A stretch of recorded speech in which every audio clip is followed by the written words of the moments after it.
Bismillahirrahmanirrahim. Good morning, students. Hope you are all fine.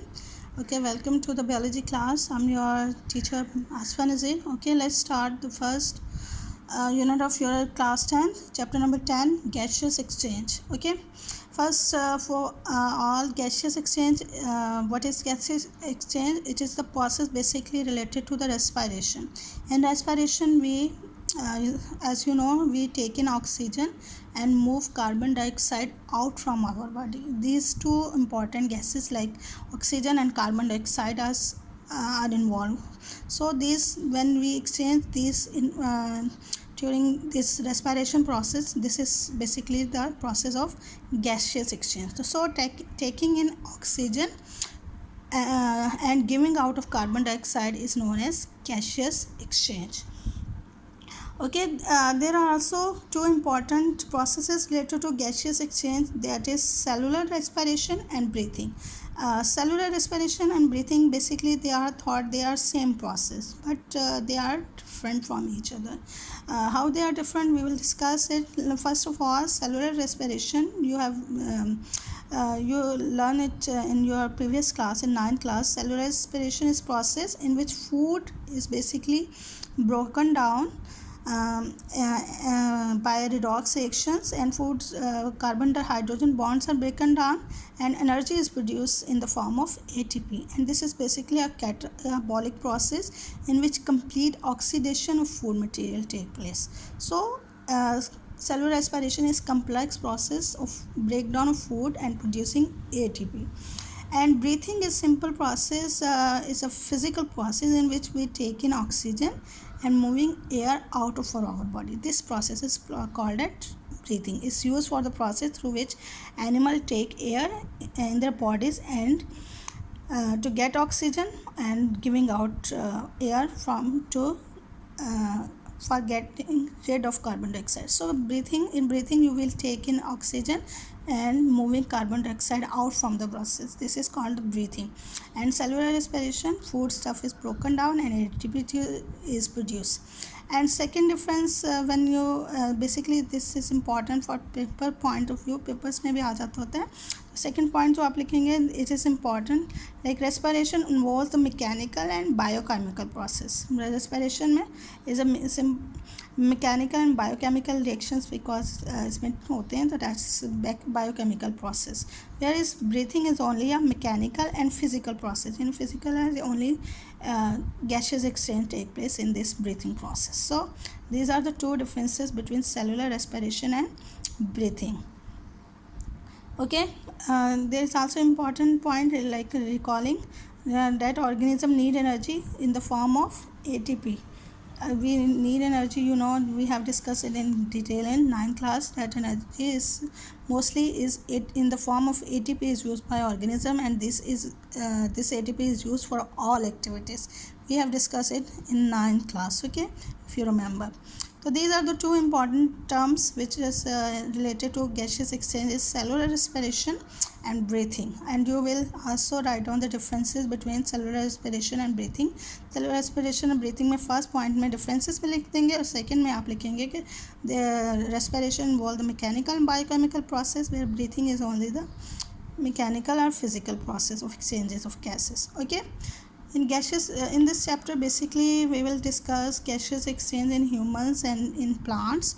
First of all, the topic we will discuss today is the gaseous exchange in plants. In plants, basically there is no definite organ for gaseous exchange like humans. जैसे we have lungs for respiration for gaseous exchange, but plant do not have any type of these organs in their bodies. They have their different parts exchange gaseous exchange differently. For example, in leaves and young stem, how gaseous exchange take place. In leaves and young stem have stomata in their epidermis, and they have epidermis in them they have small pores which are called stomata.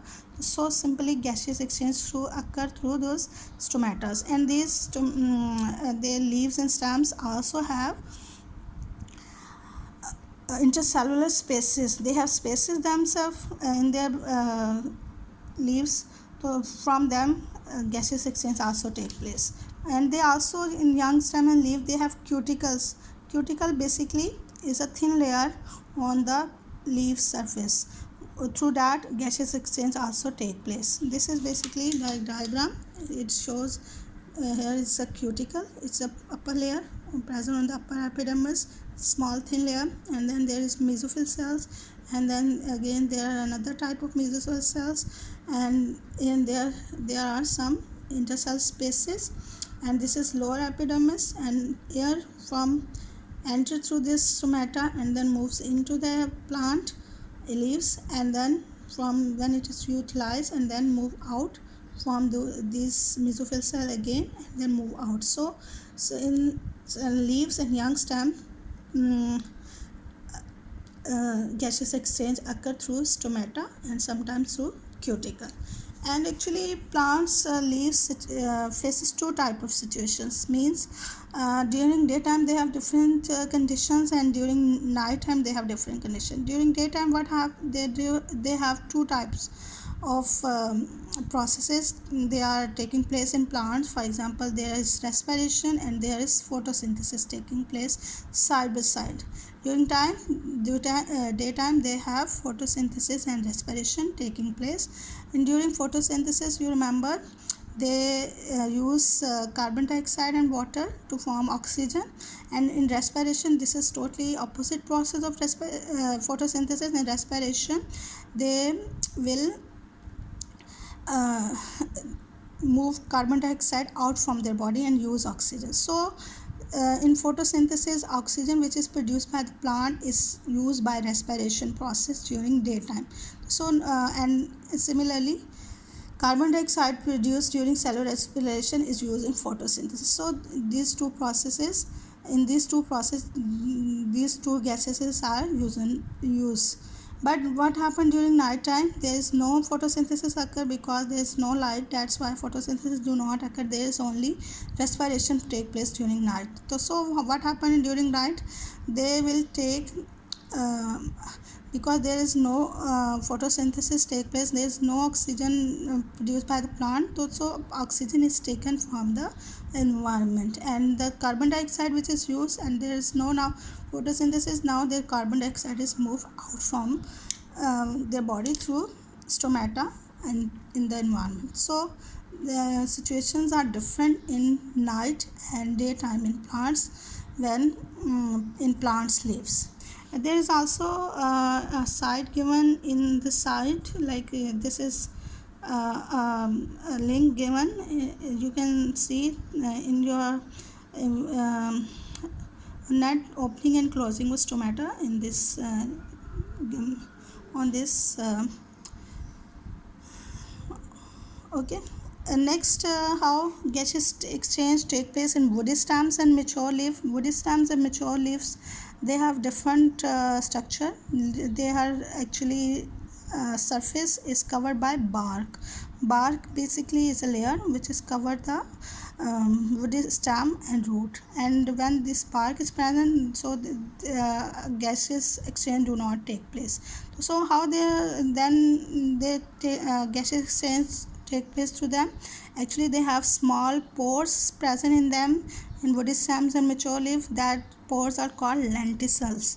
These lenticels are the small pores present on the surface of woody stem and mature roots, and through these pores or lenticels, gaseous exchange take place. On the next lenticels, on the next page, there's diagram is given. This is for example stem. These are lenticels, and this is their microscopic view is also given. This is lenticels showing that is small pores, and from small pores gaseous exchange take place. Okay, this is how gaseous exchange occur through woody stems and mature roots. And now how gaseous exchange occur in young root. This is another question. So this is in young root, gaseous exchange occur through a simple process of diffusion. Through diffusion, gaseous exchange occur, and from the soil they will take in oxygen and carbon dioxide. So in young roots, that's how gaseous exchange occur. And how in aquatic plant gaseous exchange occur? So they are aquatic plant because they live in water. So from water they get the oxygen and they remove carbon dioxide into the water. So that's how they will exchange gases. So that is the topic. I hope you will understand and learn it today. Okay, learn it. Okay, Allah Hafiz and take care.